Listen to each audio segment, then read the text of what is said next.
everyone, I'm Karissa Dunham from Shining Light on Minnesota. We are actually at our Rochester, Minnesota location for Sun Control. We have a special guest with us today, Jennifer Lester. Welcome, Jennifer. Hi. Hi. Thank you for having me. Yes, so for a lot of our viewers that don't know, why don't you tell our viewers a little bit about Bleu Duck and where that got started from? Bleu Duck Kitchen started in 2016. Yeah. It was kind of luck of the draw of how it started, but Eric Clevin, who is my business partner and the executive chef,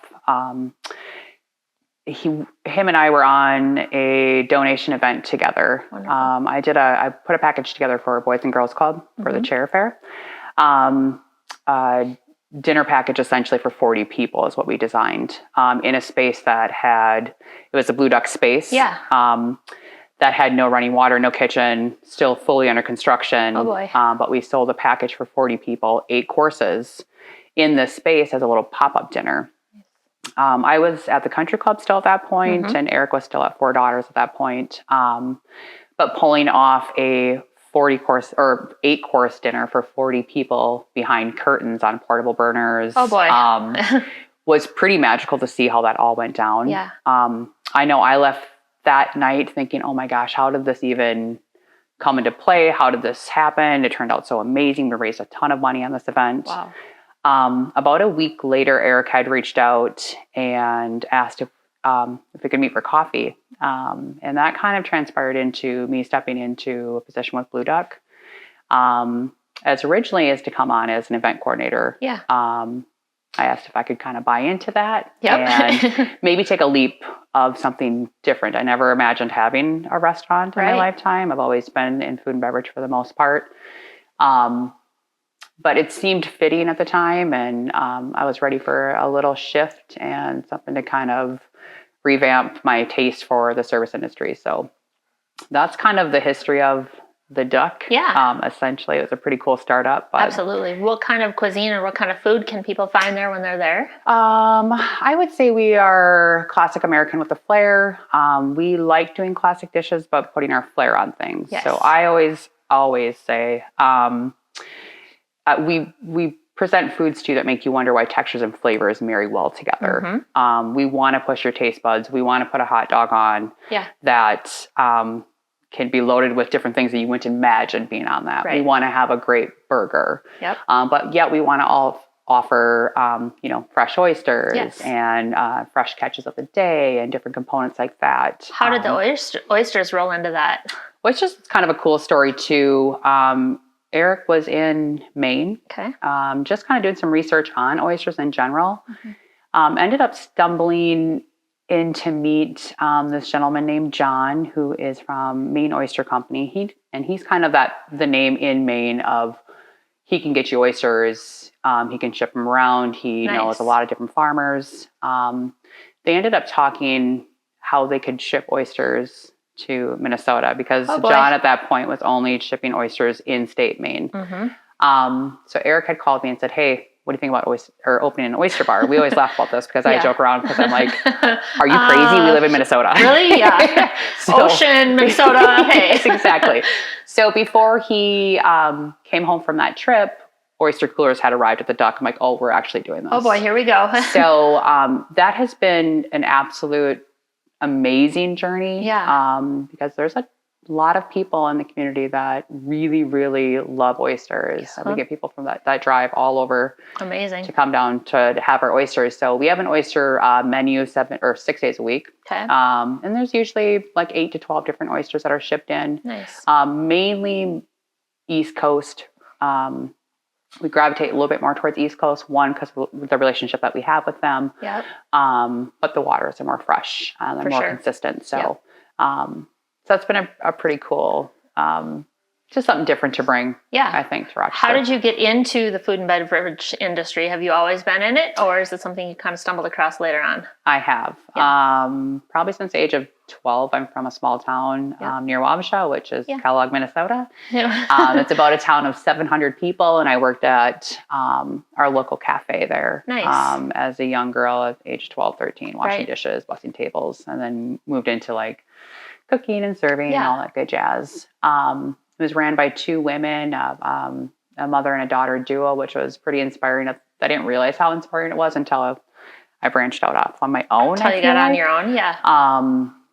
And then from there, I moved to Rochester and kind of always had a full-time job, working in nursing home settings, was in school, going to school for the nursing program. Yeah. Always had a part-time gig of serving and bartending. Right. So, which helps pay the bills. People don't realize the money that's out there with the tips and everything 100%. Else. Yes. So yeah, kind of married around with that for a few years and then fell into the country club. Nice. And kind of worked myself into a position there to run their food and beverage and made some really great relationships there. And it's cool to see different members in their families and watching their children grow up. So for sure. What do you see for the food industry in Rochester? How's it growing and changing? It's growing a lot, tremendously, actually, probably in the last 2 years. Yep. It's really taken a leap forward, which is amazing to see. We really needed that. Yeah. We have a lot of people that are here for Mayo Clinic, obviously. Yeah, for sure. Patients and doctors alone. Exactly. So it's cool to see just on our block how that's growing significantly. I mean, we have Merrill, it's just kitty corner from us, our Palador as well. Mm-hmm. Latitude 44 is a new one. Yeah. Mill Valley is a new one. There's a lot of new ones out here. Absolutely. Bebop. I mean, it's nonstop. So it's cool to see the different styles of foods and cuisines and much needed. You go all the way back from like the old days of Cheap Charlie's to now the Latitude 44s and everything else, like everything in between. Yes. Absolutely. Super exciting. So how has it been being a mom in the industry, working in restaurants, late hours, early mornings? People don't realize the grind and the late nights. Yep. So I have 2 boys. My oldest is 27 and my youngest is 26. For me, being in the service industry, I think my main meal with them was breakfast. Yeah. So every day before they go to school, I was like the grinder on breakfast. And it was pancakes, it was crepes, it was omelets, it's scrambled eggs, it's cinnamon, like whatever. Yep. Almost to the point now I've burnt my kids out of breakfast. Really, like, more breakfast. Prefer not to have breakfast. Yep. But that was kind of our jam, that they knew that I was in the service industry, and I worked many long hours. Yep. A lot of weekends, a lot of holidays. Mm-hmm. So it's. I feel like they had to take a sacrifice for me to be able to get to this point. Right. But I think they turned out pretty darn well. So. They can look back and say, "Hey, mom did it." All those times and hours put in. Yep. A lot of times, kids are resilient. Yep. People don't know that, but they are. I think being a boy mom too, you don't process all of that. They don't process all that until they see me open the duck and like, okay, this is real. This is my mom and I'm proud of her. So yeah. Oh, good. That's good. Are they still local? Do they come into the duck a lot, or do they? They do. Yeah. My oldest lives in Rochester. My youngest lives up in Minneapolis now. Nice. So good. Yeah. What do you foresee coming up in the future as far as you've gone from the country club to a couple other restaurants and now to the duck? Do you see any menu changes or anything big coming up in the future? For me personally, I'm not quite for sure where that will lead into. I don't know if I have time for any more restaurants. No, right. It's a lot. I mean, I know it's like 2 in a food truck.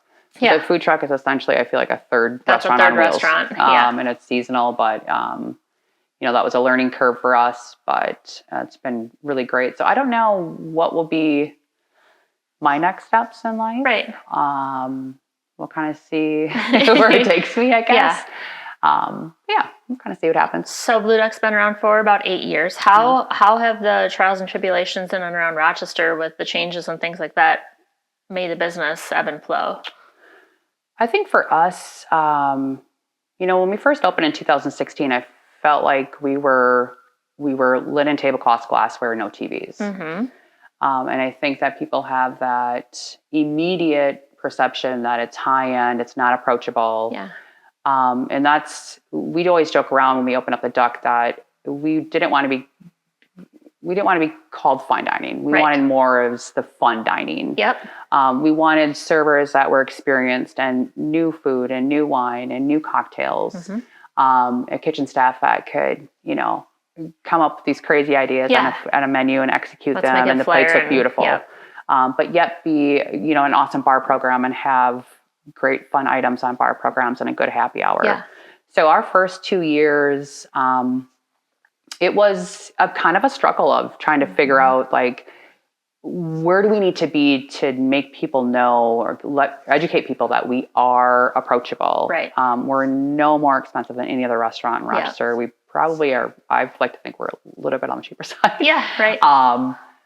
But you're there to create an experience. Yes. So we kind of put ourselves into like coming up with a really great bar program. We got into Thursdays downtown. Nice. So we just started kind of moving and shaking. I think people started to really realize that, hey, we are approachable. Yeah. And then spent a lot of time too of just also processing, like, how do I get in front of the clinic patients, and how do I collect that audience of people? Yep. So spending more time of branding ourselves into being in magazines in every hotel room. Yep. Making sure like the concierge services and front desk people at Mayo Clinic know who we are. Right. And kind of developing a relationship with that with Experience Rochester. Yep. So that's kind of been a learning curve there, but For sure. I feel like there hasn't been any major mishaps or, I mean, you take two people that can run back of the house and run front of the house and then open up a business. It's and easy. Like, it just flows. We kind of fizzled the first couple of years. We're like, okay, we're going to learn this. We're going to learn it quick. You want to know every part. So when, but I feel like you that's can how you source process things Yeah. a little bit better too, is that for it to be thrown in your face. Yep. And you have to face it and you have to learn it quickly. Yep. And then you just make the mistake and you never make that mistake again. Right. Yes. So that's the big part, right? So it's been really good. And after a year or two, I feel like we kind of just went on this, slide of like, Bleu Duck comes from the name, with Billy Madison. Yeah. Yep. And the, with Adam Sandler and Yep. him wanting to take his dad's company over at, when he was a grown adult. Right. But Rochester hadn't seen a restaurant like this before, but it was everywhere in larger cities. Yeah. So we stuck with it and I'm glad we did. Yep. Because now we have, the 20s, the 30s, the 40s, the every older age people group that you can we hit. do, we honestly do. Tell everybody a little bit. You have a lot of awesome musical venues and guests coming in and playing music and doing different things. What have been some of the some of the locals that you've had in, but do you get other people from other cities coming in too to want to play there and kind of make it a part? We do. For us on music, just because we're such a small venue. Yeah. I mean, for dining room wise, for everyday listening, the only day that we offer live music is on our Saturday brunches from 10 to 1.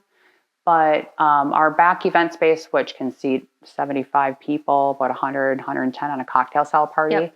But different styles of music in there. So a lot of local groups, like we're hosting Thaw coming up March 22nd. So that's been kind of a consistent thing for us too. So it's cool to see groups from, we're all over. I think Milwaukee, Madison, up in the cities, could be further than that. Which is something that Rochester for a long time was missing out on. It's like there's nothing to do in Rochester. That was what everybody always said. Like even me growing up here, it's like I'm going to go up to the cities because there's nothing to do. Yeah, Thaw's been amazing. I've actually the last couple of years been able to actually attend it. Awesome, which is cool. A lot easier. This is mind blowing. I'm not here. Yes. So for music wise, I think for us back in the event space, for the most part, it's been a lot more on the local side of things. Which is awesome. Yep. What do you see? Obviously you're close to Mayo Clinic. First, tell our guests where you're located and how they can find you. So we are downtown Rochester, 14 4th Street Southwest. For people who we don't have a large sign on our building. Right. So we are right next to the U.S. Bank building downtown. You'll see a duck on the side and also on the front door. Close to Mayo Civic Center too, so when people come in and attend events there. Yep.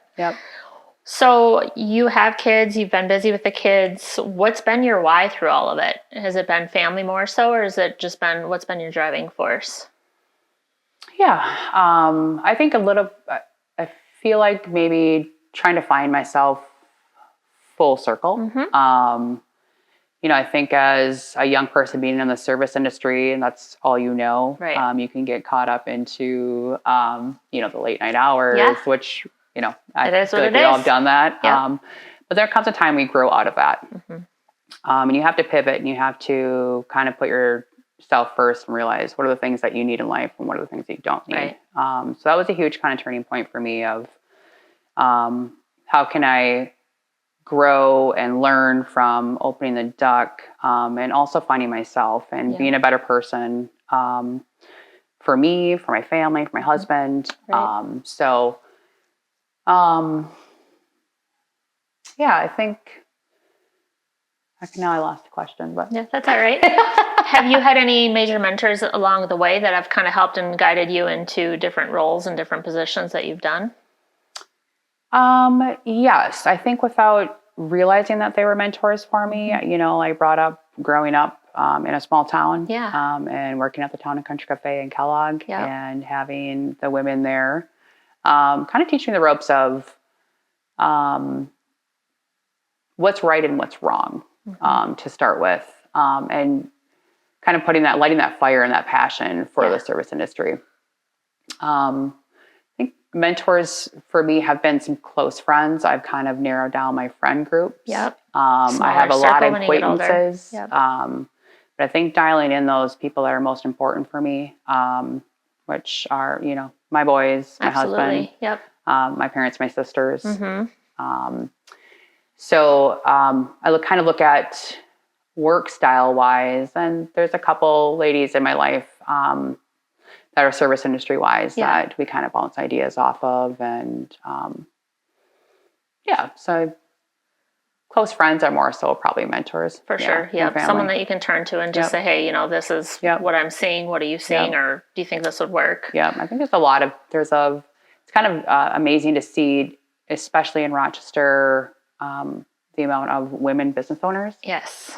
It's actually pretty incredible. Great. It is. Yeah. And I feel like when we're together in small spaces, kind of that energy just feeds off one another, and, ideas start to, come to life more so, and collaborating comes to life.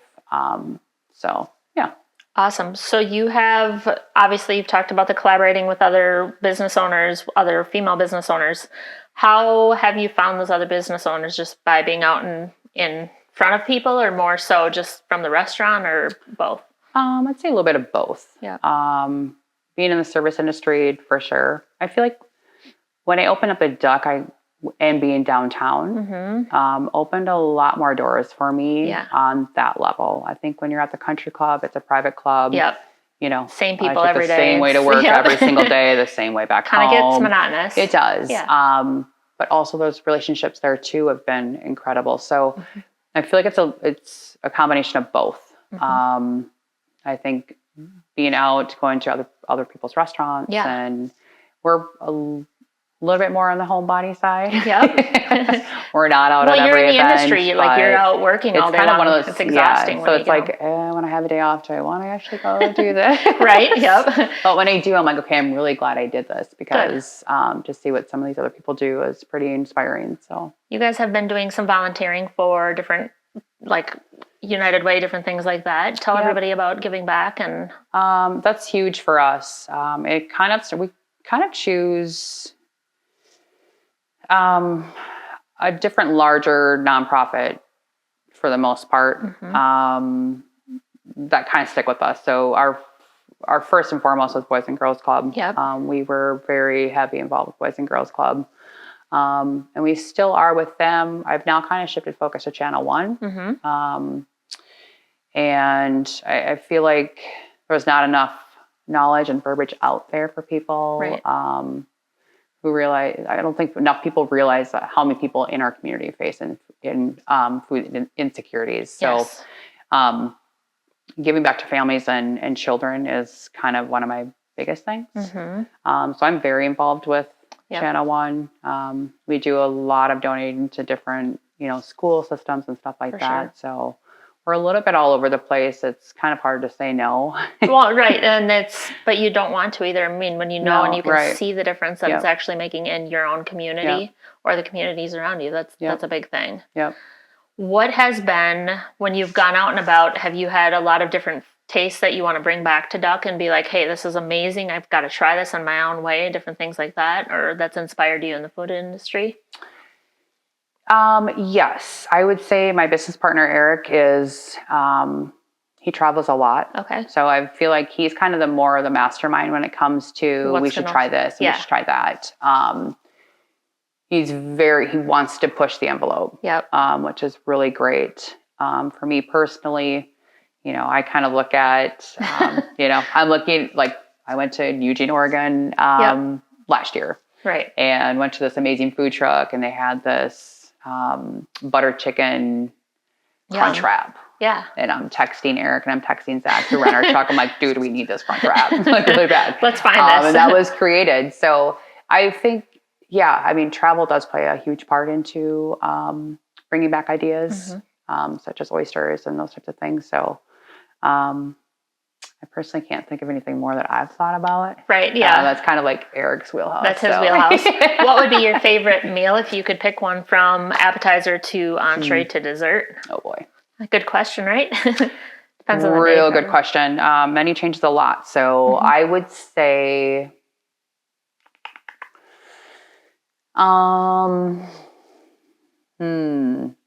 Well, one, it's a guilty pleasure. I don't have it too often, but our Bleu Duck burger is pretty darn good. There's nothing too crazy about it. It's just a good burger done right. Yep. Which is hard to find. It is. Yes. It really honestly is. I gravitate a little bit also to like fresh fishes and those types of things. So I feel like our chef's ketchup we have on the menu and those different types of components that come with that. Yeah. I gravitate more towards that. Love oysters. I love mussels. Probably more seafood. A huge salad buff, like a good soup. Yeah. Like whenever we have a lobster bisque on, or our clam chowder right now is really amazing. Dessert, I'll have to probably throw a little ode out to our crepe cake. We have a crepe cake. I think we're the only people in Rochester that have it. Started out as a 25-layer crepe cake. Oh boy. The pastry chef that we have, I was like, I can't get the lid on the container. Oh yeah. You need to take a few layers out. Yeah. So now it's 16 layers. We change our crepe cake flavor usually every 4 to 5 weeks, somewhere in that range. So it's a mixed berry crepe cake right now. Just something fun, a little bit different. But I'm kind of a sucker for that, and I'm a sucker for classic creme brulee too. So. Yes, creme brulee is one of my favorites. That cheesecake maybe a little bit, but usually the creme brulee, that's my go-to. Dessert, yeah. Like I'm usually, if I have somebody I can eat, the creme brulee's got to be right I'll though have too. One of every dessert. So I've been talking to a lot of different people in the industry, and they're starting to hear that there's been a shift. It's the way people eat meals, trying to have the desserts first and the salads last because of the way they digest. Have you seen or noticed any of that in and around Rochester? I have not. I have not heard that. Yeah.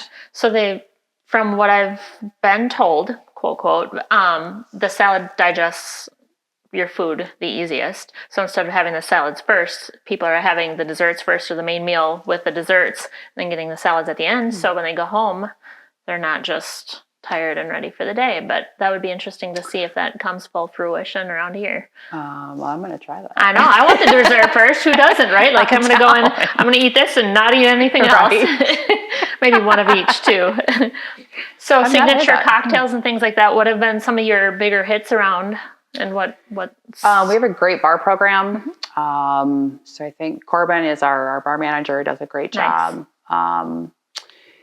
It's a good, I don't drink cocktails. Nope. Right. So now I'm like, what are those cocktails? Iron Voyage has been one. We're kind of all over the board. Yeah. I think vodka has taken its phase out. Gin is the new vodka. But we do a lot with gin, tequilas, mezcal, bourbons. We have a great old fashioned. Love our wine program is growing incredibly, which is really great. Very fortunate to have, I think Darren's maybe a level 2 som. Nice. Not sure, but he's kind of taken over the wine list for me as well. Yeah. Done great strides with that. A lot of great wine functions and stuff like that. So, the cocktail, we're a smaller bar too. So, on our list we usually run with smaller selection. A little bit smaller of a selection, but we have a lot of the classic cocktails on too, like a classic gin gimlet. I always tell people too that, cocktails nowadays, especially in a restaurant like ours, are spirit forward. Yes. Yep. So if you're not familiar with that, you kind of have to teach people. You're not just coming in and slamming a cocktail or two and walking out the door. Yep. So company culture, you guys have a great business going. How important is it for your staff to carry on your belief system and everything like that instead of just coming in to get another job? It's key. Yeah. Without the staff that we have, we wouldn't be here. And I'm a huge I'm very, very thankful for the staff that we have. I'm the person that before I leave work, I'm thanking every staff that, like literally, I do this. Yep. Thank you for working. Thank you. Thank you. Thank you. If I can't find somebody, I'm leaving them a note. Yep. I feel like you kind of have to get a lot of applications. We don't see a ton of staff turnaround. Right. Which is great. Which tells you that it's a good place to work. I never really processed that until I've heard this a couple years ago. Like, well, that's because of you. Yeah. I'm like, I don't Company think about it that way. But I think it's a very fun atmosphere for the most part. Good. It's not too serious, but serious enough. Mm-hmm. I think like attention to detail and stuff like that are things that stick out in my mind. Yeah. And I feel like we have seasoned staff. Sure. Yeah. That we need at an establishment like ours. Yep. So I want the people that have been, around this industry long enough to be able to talk about food. Well, and around your restaurant too, so they know the story behind it and everybody that works there and their ebbs and flows. Right. And with the menu changing too, it's kind of one of those things that you can kind of jump on if you've been off for a couple of days and the menu changes to come in. You're like, oh, okay, I've got this option. I got that. That's no problem. So different oyster, let's go. Exactly. Yep. So the ability to upsell our food, our drinks, our wines, and then our kitchen staff too, which has been absolutely incredible. We have I would put our kitchen team up to any restaurant in Rochester. Amazing. Yes. It's the same thing. Yeah. Not a ton of staff turnaround there either, but that's all family back there. And I feel like in all my years of being in this industry, it's always been very one-sided of your back of the house and your front of the house. Yes. And sometimes they don't see eye to eye. Nope. There's a lot of hot heads in back of the house. There can be a lot of hot heads in front of the house, but this is actual team that is very cohesive. Mm-hmm. They're friends. They hang out outside of work. Nice. Everybody, for the most part, gets along and plays their part, and it makes your day easy when you don't have all those different hurdles and challenges to go through, and a little bit less on the drama side. So makes it all flow together a little bit easier very too. nicely. Yes. So you have obviously all that. Tell the viewers a little bit about what the food truck life is like and how that's been. Food truck was a COVID baby. Yeah. It was one of those things like, what can we do to get able to, secure events again? And I had a buddy in Winona that had a food truck, and I had reached out to him and he was like, yeah, I'll sell it. Oh, perfect. So literally Eric and I went down one day and looked at the truck and we're like, okay, cool. The next day we came down with a check and Eric's like, are you driving this truck? And I was like, oh no. Oh boy, no, not me. I don't have any idea. So that was a very large learning curve of just learning how to run it. Right. I mean, it's like one of those totally things of like, than a restaurant. Oh, we're at Little Thistle and we ran out of propane. Yeah. Like our first day or two that we had the truck up and running. Like, oh yeah, we need to fill propane. That's how this runs. Yep. Who knew? Who would have thought about it? So one of those daily things. Just little mistakes I talked about. Like you make the mistake, and you're not going to run out of propane ever again. We're good. So it's been really awesome to essentially put a restaurant on wheels. Yes. And we've ran it through the winter before, like during COVID, we ran it through winter, which was a little crazy. It worked. But each year it gets a little bit easier and you can simplify things. Yeah. You're Processes get place. Exactly. You're more on top of things. But it's always, the trials and tribulations of, getting to an event and mobility. How far is that event? Yeah. And then having to turn people down. We get a lot of people from the cities for some reason. Yep. I feel like there's a lot of food trucks up in the cities for sure. Like, why are they reaching out to us? Yeah. Because they're used to seeing that and they're not used to seeing it here. Yep. Yeah. And those we have to I have to think about distance, and it's a big truck. It is. Yep. When you see them on the road going down 52, it's like, that's a gas guzzler. What are you doing? It really is. Yeah. So yeah, it's been interesting. It's been very fun. Yeah. We've had it this is the 5th year now. Nice. So, we'll see what happens. What kind of events or where have you gone with it? And what have been some of the fun things? Well, we do a lot of weddings, a lot of graduation parties, a lot of breweries. So we're all over. Yep. I feel like our most fun festival that we've done is Boats and Bluegrass in Winona. Very cool. Yep. We're down there for 4.5 days. The truck fun. is just stationary. It stays there, and then we travel back and forth and like replenish the truck. Yep, I'm not going to drive the truck back and fill it up and go back. You can't get in. Yeah, once you're in, you're in. Yep. Until the festival's over. So we've done a couple things in La Crosse, just with Artspire. A lot of local stuff. Yeah. I mean, I want to say in every community around our surrounding area. Small towns around here. Yep. Yeah. So it's fun walking into like smaller breweries. Yeah. Like Sylvan Brewery or anywhere in Lanesboro, those types of things. Yeah.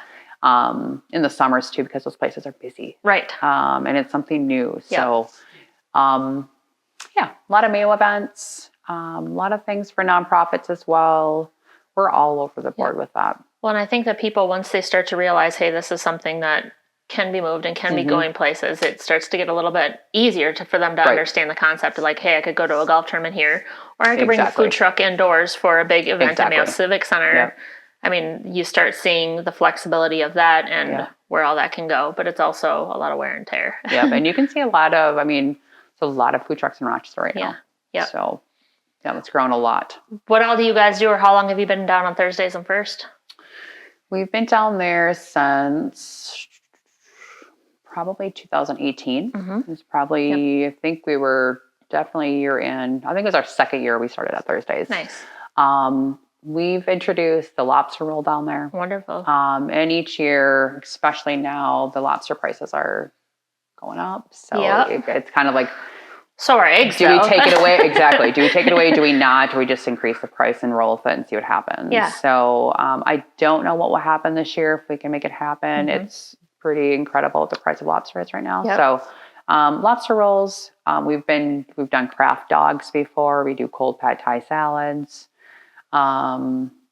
Last year we did Phillies, different styles of Phillies. Nice. And that doesn't all have to be just a beef Philly. It can be chicken Philly. Well, and that's what people don't understand, all the variations that you can do too. Yeah.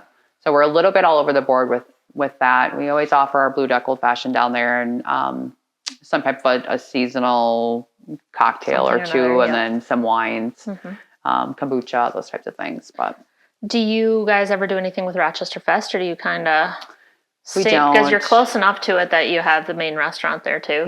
Yeah, we don't. We see a lot of foot traffic, I think, from Rochester Fest, but don't normally do anything with that because Thursdays is usually going on during Rochester Fest. Yes. I think they shut. Well, 1 year they were shut down. Yeah, they did. Not 2 years ago, I think they did. Yep. So not a whole lot with that. What do you see with the economy in Rochester? Obviously, it's growing and changing and getting pushed out further and further with Mayo Clinic going all the way up to Cannon Falls and all the way out and about. Do you see more of the food truck going out and about or more business coming into Duck internally? I would say a combination of both. I do feel like, looking at like Orinoco, Zumbrota, Pine Island. Pine Island, like we've been there doing, and that's probably, I never really processed that. Yeah, I would say probably in the last couple 2 years, that's probably more so of that. Yeah. Because it definitely wasn't there the first couple years we had the truck.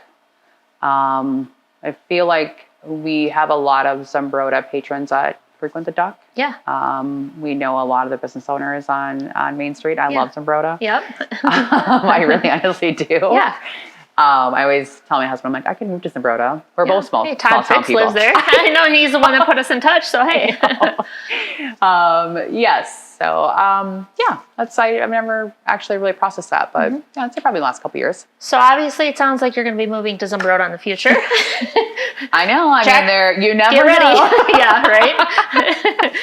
But I mean, I feel like even in my days, like getting out of the hustle and bustle of the city and getting to have some land and some acreage, just kind of what everybody wants. That's that's what I want anyway. Just kind of having your land and letting your kids. Yeah, we've never thought about that. Now it's been a little bit of a topic of conversation. I feel like in just the last couple of weeks, which is funny you said that.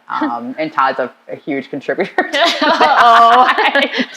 But we know people in Zumbrota too.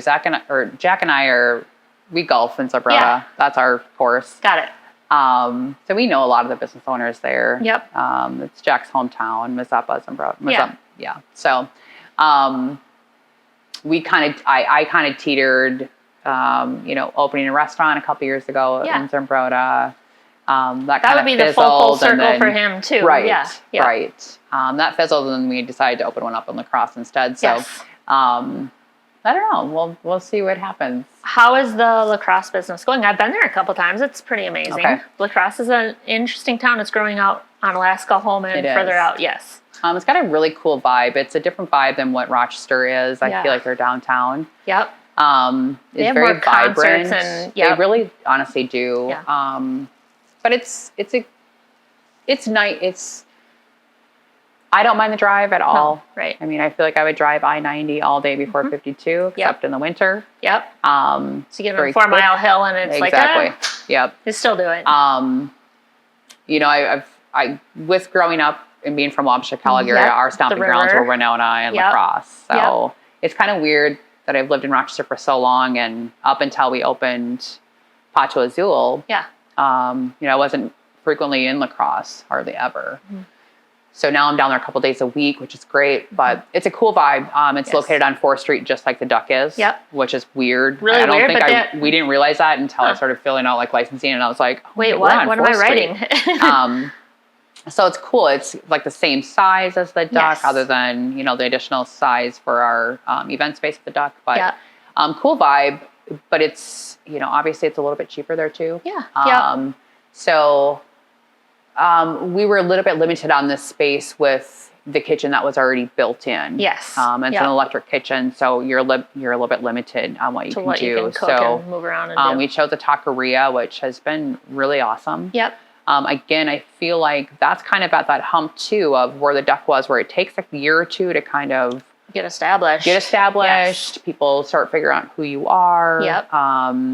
And then kind of hit the ball running. So I feel like we're taking this nice little shift. Yep. Into people really becoming regulars and finding out who we are and spreading the word. I feel like in La Crosse, because my dad's from La Crosse, I've spent tons of time there. Obviously went to school in Winona too, so I'm kind of in your neck of the woods. But La Crosse has always been a place that's liked different types of food, not just the American foods. They've liked the Mexican foods. They've liked the Chinese foods. They've liked a lot of different varieties. Yep. So having that open and be on a different little notch down where it's located and a little more flair with all the colleges and around there, it really brings a nice... Yeah, it's very vibrant. It's very... again, I feel like when you start creating spaces and their feel, each time you do it, it gets a little better. But it's got... Yeah, I love the word flair. Yes. So, good vibe. Yep, and it's a good town. It's got the river feel to it. So you have the river and you have Mayo Clinic and now Zumbrota. Yeah. Throwing that one out there. Oh boy. Look what I'm starting. Coming soon, Zumbrota Golf Club's going to have their own little food truck. We've been there. There you go. Oh boy. So what is it like, obviously, having those restaurants and now having Jack have a bottle business? That's exciting. We are a busy couple. Yeah. We're usually home Sunday, Mondays. Yep. Most Sunday, Mondays for the most part, but Tuesday through Saturday is kind of our grind. Right. Jack is home a little bit more in the evening, more so than what I am, but it's really good. Jack is he's just a wealth of knowledge when it comes to craft beer, and he's very personable, and he'll talk your ear off. So. And he's going to be on our podcast next week, so they'll be ready for it. Yes. He'll learn a ton from Jack. So he's always a busy bee and wanting to grow as much as he can and expand his knowledge as well. So, and he's got some really great people behind him and some good mentors for him too. So, amazing. He's got a good crew. How hard is it for when you guys are both at home to not talk about work? I feel like we kind of both, we talk about work here and there, but it's not, I think when we get home, we both are just, we're talked out. Exhausted. We're talkers. Yeah. He's a lot more so of a talker than I am, but when it comes like to shut off mode, it's kind of like, okay. I'm good. We're just going to sit here in the zone. Are you going to Fortnite tonight? Because I want a Netflix. Yep, absolutely. So I need to watch my show. Yep. I mean, work is work, and we do talk about it, but I feel like we do a pretty good job about, leaving that at the door for the most part, especially the stresses that we have with whatever may be going on. But I think we do a pretty decent job of talking about it when we need to talk about it. And when it's important, you want to bring it up, it's great. Exactly. If not, it is what it is. Yep. Absolutely. And I think a lot of times people don't realize that when you're with someone in a relationship and you both work in the same business or the same field, it's inevitable. You're going to talk about it, but also understanding those boundaries, like, okay, it's not work time. Yeah. So what do you think as far as seafood goes in Rochester, and you have the Mexican in La Crosse? Is the food truck strictly duck, or does it have a little bit of other options to it other than what's on the menu at the Duck? No, it's a full different menu. Is it? Okay. Yeah. So we do have our Bleu Duck burger on there. We do tacos usually of some sort. Yep. But that's kind of our gluten-free option too, because we use corn tortillas. We can always turn that into a vegetarian option. We did a lot with like craft grilled cheeses, obviously hot dogs. We can customize things too. For groups, just depending on, what exactly are they looking for? Yes. Is it in, reason to bring it in? Can we use it all? So we're very smart on how we play those cards, because some of those things we will utilize at the Duck. Yep. But yeah, that's kind of the glory behind it too, is that we can shift it very quickly. And then whenever we have left of something, we can always turn it into something at the Duck and turn it into a quick app or a starter or absolutely anything on the bar menu that could be quick and run it out and switch over. So with the world changing healthy wise and having all the allergies and everything like that, how adaptable are you guys to change, and how quick are you to be able to produce different menu items based on what's coming in the future? I think we do we're very smart when it comes to that. We can adapt quick. We can pivot very quickly. Yep. Again, if it's something's not working, we get rid of it and start fresh. Yep. That's the glory of not being married to any certain thing. Right. So like a seafood allergy, just cleaning and cooking on a different, total different. And we get that all the time. It's garlic, it's seafood. We're home at Mayo Clinic right now. Yep, absolutely. We're which is 2 important. blocks away. Right. So we see a lot of those allergies that we have menus kind of ready to go. Yep. Of the classic, onion, gluten-free, those types of things, dairy-free. Yep. I feel like we have an allergen menu too, or a pamphlet that lists all of our items that are on the menu. What are all the components? Yes. Is it gluten-free? And then it lists all the allergies. Well, and that's the big thing being by Mayo Clinic for sure. Like all the patients coming in with all the different things going on, and there's enough stresses in the world. They just want to know that they're going to be able to get a nice clean meal the way they need to have it. Yeah, but we always try to make sure people know too that just because the menu is this online, if you say to your server, I am XYZ for allergies, and we will usually, if we can't find a whole lot of things that are on the menu to help, like, will you allow us to create you a 3-course dinner, or can we create you a salad or a starter and an entree of whatever we want to do? Nice. If that's a little bit more on the vegetarian side, because not a lot of our menu is geared towards vegetarian, but we can make those items. Outstanding. And we can take components of this dish and that dish and marry those together and make a pretty cool dish. So that usually works out pretty darn well. I wish I could talk about that more so. Right. I should probably think about that, like branding a little bit further, but how you can get into do more absolutely, customizable or just people options. Just asking, absolutely. Yeah. And that's got to be within reason too. But I always think that I never want to tell anybody no. Right. Or if it's let's something figure it that, out. Say yes, no, and figure it out later. Yep. Absolutely. I mean, we're lucky to have the co-op right behind us too. Yeah. That there's been times where I'm like, okay, I'm running over really quick. Right. I'll be there. Give me 2 minutes. Yes. To cut this for vegan. Whatever may be the case. So that works out pretty well. We're pretty good at that. Nice. So with obviously all of that going on, then you get into the economy and the easiness of DoorDash and all the fast food and the delivery items and getting things at their fingertips at home. Have you guys seen a shift in that, or how? Not really. No. The Duck isn't really designed to be, we're not on DoorDash or delivery platforms. Yep. We could be now. I feel like we learned a lot during COVID. Yeah. That we could be a takeout restaurant. Right. We do a lot of DoorDash for Pato Azul. Got it. Yep. That's a lot of college kids. Yeah. DoorDashing, but for Rochester and us, I don't see a huge shift of, our numbers going down by any means of people just taking delivery or anything like that. So it's been pretty darn good. You've got a little niche here. Obviously, everybody's always been at work because it's home of Mayo Clinic, everything like that, where in the cities, other places, other areas, you have people still working remote and still working from home and just now getting back to the office. So it's nice that you have that bread and butter to kind of sit back on and always be able to change and incorporate into the menu and things like that. Absolutely. So fun. Absolutely. Well, I suppose we appreciate having you on today, but thank you. One more time, how can people find your La Crosse location first? Yep. La Crosse location is Taqueria Pato Azul. Yeah. Located at 127 4th Street South, La Crosse. For those of you who know La Crosse, it's right across the street from Bodega. Yep.